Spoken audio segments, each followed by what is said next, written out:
কত যে আর দেখবো, আবার একটা নতুন নাটক শুরু হয়ে গেছে।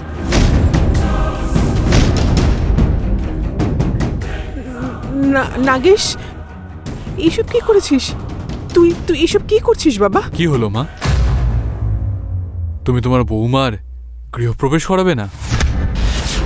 আমার আমার বৌমা? আমার বৌমা তো? তুই এটা কি বলছিস নাগেশ? তোর বিয়ে তো রুদ্রের সঙ্গে হয়েছে না? যে বিয়েটা তুমি লুকিয়ে করিয়েছো, আমার ভাগ্যের খুশি তুমি ওই রুদ্রের ভাগ্যে দিয়ে দিয়েছো।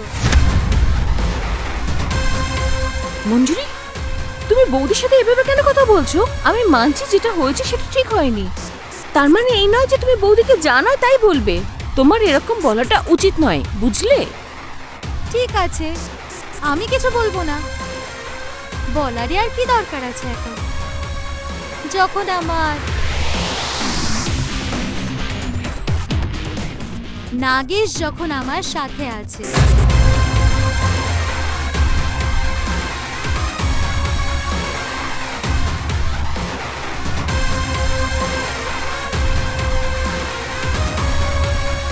আমি মঞ্জুরিকে মন্দিরে বিয়ে করে নিয়েছি। ও এখন আমার স্ত্রী।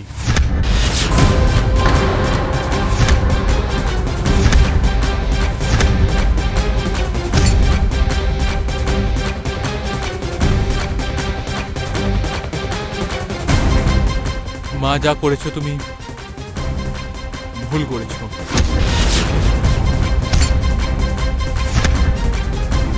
যা সব ঘটেছে তাতে মঞ্জুরির কোনো দোষ ছিল না, আর সেই জন্যই আমি তাকে তার অধিকার দিয়েছি।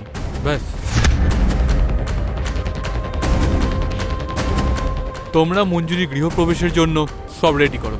না, আমি একে এই বাড়ির বউ হিসেবে কখনোই গ্রহণ করতে পারবো না। সেই অধিকার আমি ওকে কখনোই দিতে পারবো না, কখনোই নয়। রুদ্রকে এই বাড়ির বউ করে এনেছি মানে সেই হলো এই বাড়ির বউ আর তোর স্ত্রী। না, রুদ্রিকে আমি আমার স্ত্রী হিসাবে কোনোদিনও গ্রহণ করব না। মা, তুমি ভালো করেই জানো আমি কোনোদিন কারোর সাথে কোনো অন্যায় হতে দিইনি, আর সেই জন্যই আমি মঞ্জুরিকে তার অধিকার দিয়েছি। That's it. তাই আমার জন্য নীতি, আদর্শ আর ন্যায় সবকিছু।